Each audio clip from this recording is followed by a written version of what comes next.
Okay, well, despite all those reservations and things, you actually did go out and collect some data, as we might call it. Yeah. Do you call it data? Yes.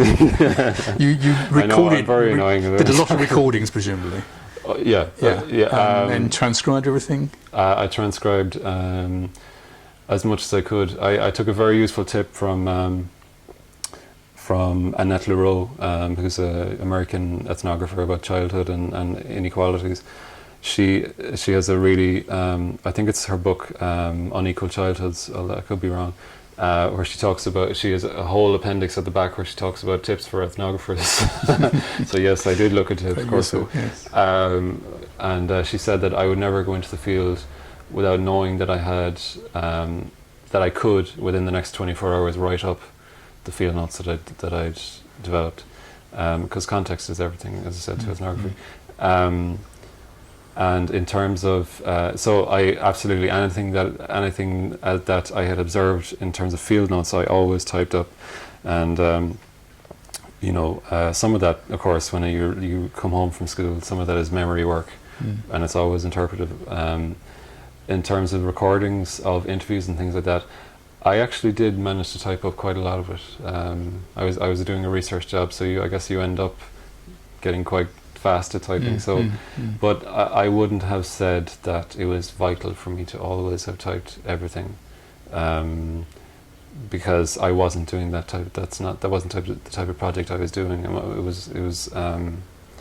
It wasn't about the quantity of interviews and things like that. Although, someone asked me in the lead up to my submission of my thesis, well, come on, how many interviews did you actually do? Because I never counted them. And I actually found, I couldn't believe that I had ended up interviewing 28 teachers and 58 students, which is, a lot of the students were always in groups, but that was still quite a lot. It's funny how I still had this compulsion to generate a huge volume of data, and even though I used, in terms of the whole thesis, I used something like 12 or 13 chunks out of thousands of minutes of data. Yes, I'll come back in a minute to how you chose which bits to focus on, but just it seems to me quite an important point that you did take field notes and you type them up on a regular basis, because you actually use them, I notice, in your work. Yes. And have you used them in the same kind of way as you'd use the transcripts of interviews and discussions? I think so, yeah. In the sense that as I said earlier, I would view any scene from school that I would always be involved in it, so I always say that generating data in this scene includes the particular people that are being interviewed or observed and myself. So yes, I can answer that quite quickly. Right. Okay, so coming back to the next step then, you've got all these transcripts and the field notes and so on, and the recordings that you didn't transcribe that you might have used as well, might have eventually decided to transcribe in some way. What was the next step? How did you then start to find the discourses that were going on and find out what was happening? Did you pick certain things and focus on them first, or did you simply go through with almost like a kind of open mind to begin with to find things? Or did you have ideas from the day you did the recordings? Yeah, it was always, analysis was something that was ongoing from day one, I feel like. In terms of the potential discourses that were framing the setting itself, analysis is something that could happen. What I'm saying basically is that it was recursive analysis. That I didn't just do all the collection of data and then, as you'd obviously be aware. So, sorry, could you repeat the question? Well, the question, actually, an interesting issue you raised, which is that you were doing the analysis alongside doing further observations and ethnographic data collection and so on. So you're creating field notes still while you're analysing other things, and presumably that meant you could refine the kind of things you were looking for, the kind of issues you raised, the ways you intervened, or the events that you observed and so on, presumably could be. Yeah. Again, because I'm troubling knowledge and things like that, just going for certain cases and things like that was always a tense process. But in terms of refining things down and looking at certain things over others, there were pragmatics in the thing. I had only a certain amount of time. I was in the school 1 or 2 days a week. I was working full time as well, so that was an issue. In terms of the the degree to which I could get in and amongst and develop friendships with, I guess if you want to call it in very modernist terms, a critical mass of people. They were mostly clustered around the third year kids in the school, so that's where I tended to gravitate in terms of migrant, immigrant children or students.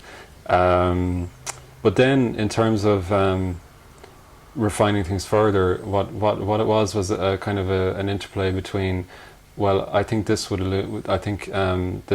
this particular event is striking me in terms of ideas, in terms of concepts, or this particular event is really important in terms of informing something about racism, I think.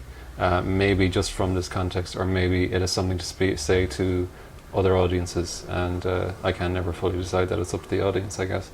But for me, there was always a real mix of kind of unpredictable conceptual and substantive concerns, and just very practical things about you know, who would I get to talk to, and who did I actually know in the school, which kids did I know, and who could I go to talk to, and who would invite me to different classes, and you know, so there was never I never had a really discrete plan about things, even as I, you know, after it cranked up very slowly the first few months, and things got going quite quickly from we started in September, and from about December on, you know, talking to people and getting into classrooms and hanging around with students in and outside the school during lunchtime, etc.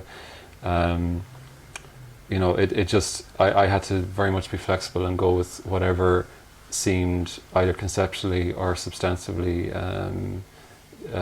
illuminating, if you like. Right. So that's how things were selected in the field itself. Yeah. You know, but then once you got back away from the field, you had this enormous amount of data. Yeah. Presumably you haven't analysed everything to the same degree. No, of course. So the question really is about how you then, Yeah. it sounds like you had certain research questions or certain ideas about the kind of discursive work people were doing, and then were looking for examples of that, or initial examples, I did, and then went into further detail.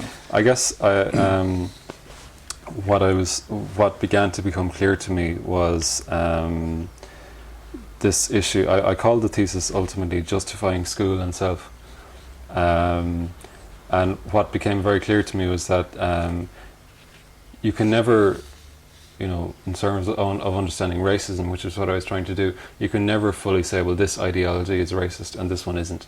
It's more about the effects of a particular mode of thought or a particular way of thinking about things.